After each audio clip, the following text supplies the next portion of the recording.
నమస్తే. ఎక్సో మీ ఇంటి వంటకు స్వాగతం. ప్రతి మగవాడి విజయం వెనుక ఒక స్త్రీ ఉంటుంది అన్న సామెతను నిజం చేస్తూ జీవితంలో కష్టపడి కళారంగం మీద ఉన్న ఆసక్తితో మంచి ఆర్టిస్ట్గా గుర్తింపు తెచ్చుకుంటున్న అజయ్ ఘోష్ గారు ఇవాళ మనకు మంచి వంటల్ని పరిచయం చేయడానికి వచ్చారండి. ఏమి జరుగునో ఎవరో కించెదరో ఆపేసా. కానీ పుణ్య దంపతులు ఒకే సాక్కి ఒకే రియాక్షన్ ఇచ్చారు. అట్లాగే ఒక దెబ్బకి రెండు పెట్ల పథకంలా ఇద్దరు కలిసి ఎప్పుడో ఒకేసారి జెండా బీకెట్టుకుంటారు. వారిని ఆహ్వానిద్దాం. అజయ్ ఘోష్ గారు, వెల్కమ్ సార్. నమస్కారం. నమస్తే అండి. ఎలా ఉన్నారండి? బాగానే ఉన్నానండి ఇప్పుడు వరకు. ఎక్సో మీ ఇంటి వంటకు స్వాగతం. ఇప్పటి వరకు బాగానే ఉన్నారంటే అసలు ఏంటి మీ ఉద్దేశం? ఇప్పుడు మీ వంటతో మమ్మల్ని ఏమైనా చేసేద్దాం అనుకుంటున్నారా? లేకపోతే అంటే వంట అంటే నాకు అసలు తిండిపోతున్నాండి. నేను మెయిన్గా మనిషిని చూస్తే తెలుస్తుంది. మా ఇంట్లో కూడా ఇక మా అన్నదమ్ములు అందరు తిన్న తర్వాత, అంటే ఆడి పెద్దోడు వచ్చిన తర్వాత తింటాడని చెప్పేసి అందరు తిని మిగిలింది ఉంచేవాళ్ళు అనమాట. మొత్తం నేను తినేసేవాళ్ళు అనమాట. అట్లా వంట నాకు అంత ఇష్టం అనమాట.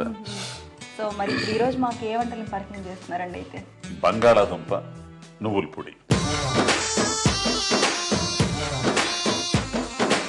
మరి దీనికి కావాల్సిన పదార్థాలండి: ఉడికించి వేయించిన బంగాళాదుంపల ముక్కలు, నువ్వుల పొడి, ధనియాల పొడి, జీలకర్ర పొడి, కారం, పసుపు, కరివేపాకు, ఎండుమిర్చి, జీలకర్ర, దంచిన వెల్లుల్లి, ఉల్లిపాయ ముక్కలు, మినపప్పు, ఆవాలు, నెయ్యి, ఉప్పు, నూనె. కావాల్సిన పదార్థాలు తెలుసుకున్నాం. మిమ్మల్ని చూడగానే నాకు బోల్డ్ డౌట్లు వచ్చేసాయండి. బోల్డ్ క్వశ్చన్స్ అడగాలనిపిస్తుంది. ఫస్ట్ మీ పేరు నాకు అజయ్ ఘోష్. మీరేమో పక్కా తెలుగు వాళ్ళే చెప్పారు. ఈ పేరు అసలు ఎవరు పెట్టారు మీకు? ఆ రీజన్ ఏంటి? మా నాన్న కమ్యూనిస్ట్ పార్టీ నాయకుడు అండి. అనుకున్నాను. భారతదేశంలో కమ్యూనిస్ట్ పార్టీ స్థాపించిన దగ్గర నుంచి ఉమ్మడి కమ్యూనిస్ట్ పార్టీ అని ఉండేది. అక్కడి నుంచి ఆయన ఇప్పటి వరకు కూడా 80 ఏళ్ళ ముసలైన పత్తిపాటి ఆదినారాయణ. తన 7వ ఏట నుంచి కూడా కమ్యూనిస్ట్. సరే, అజయ్ కుమార్ ఘోష్ అని చెప్పేసి భారత కమ్యూనిస్ట్ పార్టీ నాయకుడు ఆయన. ప్రధాన కార్యదర్శి భగత్ సింగ్, చంద్రశేఖర్ ఆజాద్ వాళ్ళతో పాటు పనిచేసిన ఆయన చనిపోయిన మరుసటి సంవత్సరం నేను పుట్టే. ఆయన జ్ఞాపకార్థం నాకు ఆ పేరు పెట్టుకున్నాడు ఆయన. అజయ్ కుమార్ ఘోష్ అని, అజయ్ ఘోష్ అని పిలుస్తుంటారు. అట్లాగే నా కొడుకులు ఇద్దరు పేరు, ఒకటి పేరు చంద్రశేఖర్ ఆజాద్, ఒకటి పేరు భగత్ సింగ్ అండి. బాగున్నాయండి. ఓకే, మరి తయారు చేసే విధానం అండి? ముందర స్టవ్ ఆన్ చేసుకోవాలండి. కళాయి పెట్టండి. నాకు ఇంకో డౌట్ వచ్చిందండి. ఏంటండి? మీ పిల్లలిద్దరి పేర్లు చంద్రశేఖర్ ఆజాద్, భగత్ సింగ్ అని చెప్పారు కదా. దేశభక్తి చాలా ఎక్కువ అనుకుంటాను మీకు. అదేనండి ఇక్కడ దాకా తీసుకొచ్చింది నన్ను. ముందుగా నూనె వేయాలండి. ఆ తర్వాత కొంచెం నెయ్యి.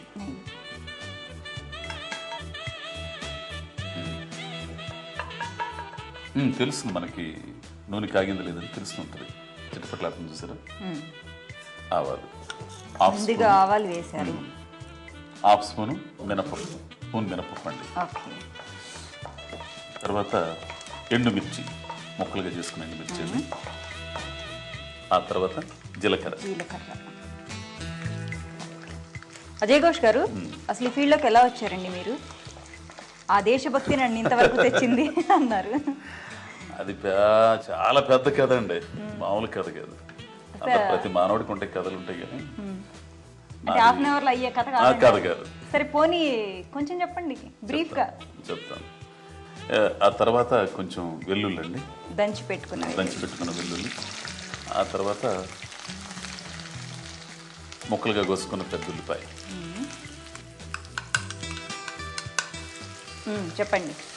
ఫస్ట్ నుంచి కూడా నాకు కళారంగం అంటే మంచి ఇంట్రెస్ట్ అండి. ఒక పచ్చినైతే మీకు చెప్పేదా, చాలా పేద కుటుంబం అండి. ఇంటికి పెద్దోండి నేను ఇంట్లో బాధ్యతలు పట్టించుకోకుండా సమాజానికి ఏదో చేద్దామని తిరిగేవాడిని. మా నాన్న కూలి చేసేవాడు, మా అమ్మ కూలి చేసుకునేది. తమ్ముళ్ళు ఇద్దరు కూడా చదువులు మానుకొని బేల్దారి పనికి వెళ్ళాల్సిన పరిస్థితి. అట్లాంటి కుటుంబం నుంచి వచ్చాను నేను. చివరికి నాకు పెళ్లి ప్రపోజల్ వచ్చిందండి. కరివేపాకు వేసుకోవాలి. అయితే తప్పనిసరి పరిస్థితులకు చేసుకోవాల్సి వచ్చింది. ఇంట్లో వండి పెట్టేవాళ్ళు కూడా లేరు. మా అమ్మ ముసలిది అయిపోయింది. ఏంది తమ్ముళ్ళు ఇద్దరు చాలా ఇబ్బందులు, అంతా కుటుంబం చాలా ఇబ్బందుల్లో ఉంది. అది చెప్పబోయే ముందు కొంచెం పసుపు అండి, హాఫ్ స్పూన్ పసుపు, దాంతోపాటు హాఫ్ స్పూన్ కారం, తర్వాత జీలకర్ర పొడి హాఫ్ స్పూన్, ఆ తర్వాత ధనియాల పొడి అండి. చెప్పండి సార్. అట్లా పెళ్ళన్న తర్వాత నా ఫ్రెండ్సే ఒక సంబంధం చూశారండి. నా పెళ్ళి ఎలా జరిగిందో తెలుసా అండి? పార్టీ పెళ్ళి. అంటే దండలు మార్చుకుంటాం, ప్రమాణ పత్రాలు చదువుతాం. ఈ రోజు నుంచి మనం ఇద్దరం భార్య భర్తలం, ఈ సమాజంలో కష్టాల్లో సుఖాల్లో అన్నింటిలో పాల్పంచుకుందాం. ఏంది ఏదైనా సరే సమాజ అభివృద్ధికి మన ఇద్దరం కలిసి చేద్దాం, మనం బ్రతుకుదాం, సమాజాన్ని బ్రతికిద్దాం అని ఇట్లా రాసుకుంటారు. పెద్ద పెద్ద నాయకులు అందరూ వచ్చారు. మెట్ల వెంకట సుబ్బయ్య గారు అంటే పెద్ద లాయర్ ఒంగోలులో, ఆయన చేశారు. వేగిపోయింది. తర్వాత ఈ ఉడికించి వేయించిన బంగాళాదుంపల ముక్కల్ని దీంట్లో కలుపుకోవాలండి.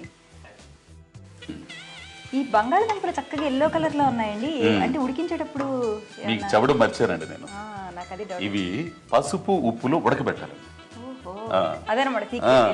ఉడకబెట్టిన తర్వాత నూనెలో కొంచెం దోరగా వేయించుకోవాలి. ఓకే, బాగుంది. అట్లా ఇప్పుడు చెప్పండి. మెట్ల వెంకట సుబ్బయ్య గారు అంటే లాయర్ గారు, ఇంకా పల్లపూల సంబయ్య గారు, ఆయన సాయం చలపత్ర గారు, వీళ్ళందరూ పెద్ద పెద్ద వాళ్ళందరూ ఉండాలండి. మా ఊళ్ళో రాజీ నాయకులందరూ కూడా పెళ్లి చేశారు. అక్కడి నుంచి బిగిన్ అయిందండి నా పోరాటం. వెనక చూస్తే అంత చీకటి, పెళ్ళాన్ని బతికించుకోవాలా. అప్పుడు దాకా జనం తిరిగాను. నేను కూలి పని చేసుకుంటూ మొదలు పెట్టాను. నాతో చదువుకున్న వాళ్ళందరూ కూడా పెద్ద పెద్ద ఆఫీసర్లు అయిపోయారు. ఇన్కమ్ ట్యాక్స్ ఆఫీసర్లు, వాళ్ళు వీళ్ళందరూ అయిపోయారు. నేను మాత్రం కూలి పని చేసుకుంటూ పెళ్ళాన్ని బిడ్డలు పోషించుకుంటూ ఉన్నాను. ఆ సందర్భంలో పాపం వీడు మంచోడు, ఇట్లా ఇది అయిపోయాడు, పాపం పెళ్లి చేసుకున్నాడని ఫ్రెండ్స్ ఎవరైతే పెళ్లి చేశారో వాళ్ళందరూ కలిసి ఒక 10,000 వేసుకుని నా చేత కిల్లీ షాప్ పెట్టించారండి ఒంగోలులో. ఇప్పుడు ఒక చిట్టుకుడు అంత చాలండి, ఉప్పు వేసుకుంటే సరిపోతుంది అనమాట. ఆ తర్వాత ఈ పొడి ఉంది కదా, ఫైనల్ గా నువ్వుల పొడి వేసేసుకొని 1/3 అండి వేసేసుకొని చక్కగా కలబెట్టేయాలి. కిళ్ళి బొంగు పెట్టుకొని చాలా ఇబ్బందులు పడ్డానండి. మామూలు కష్టాలు కాదు, మనుషులందరికి కష్టాలు ఉంటాయి. నేను కాపురం ఉండేదేమన్నా మా ఊళ్ళో, నేనేమైనా ఒంగోలులో పోయి కిళ్ళి బొంగు పెట్టుకొని, కానీ కళారంగం పట్ల ఇంట్రెస్ట్ ఉంది బాగా. మన వల్ల ఏమైంది, ఏం కాదు కదా. ఆ టైంలో అండి సిటీ కేబుల్లో న్యూస్ రీడర్ పోస్టులు పడ్డాయండి. దాంతో దానికి అప్లై చేయడం, నేను న్యూస్ రీడర్కి జాయిన్ అయ్యాను. అక్కడి నుంచి స్టార్ట్ అయిందండి ఈ ప్రస్థానం. బౌల్ తీసుకోండి. మీరు చెప్తుంటే అచ్చం సినిమా కష్టాలు అని మామూలుగా మనం చెప్పుకుంటుంటాం జనరల్ గా, ఎవరన్నా కలిసిన ఏముంది సినిమా కష్టాలని. నిజంగా అలాగే ఉన్నాయండి మీరు చెప్తుంటే. కొన్ని జీవితాలు అంతేనండి బాబు. ఇప్పుడు బంగాళాదుంప నువ్వుల పొడి రెడీ అయిపోయింది సార్, చూడండి.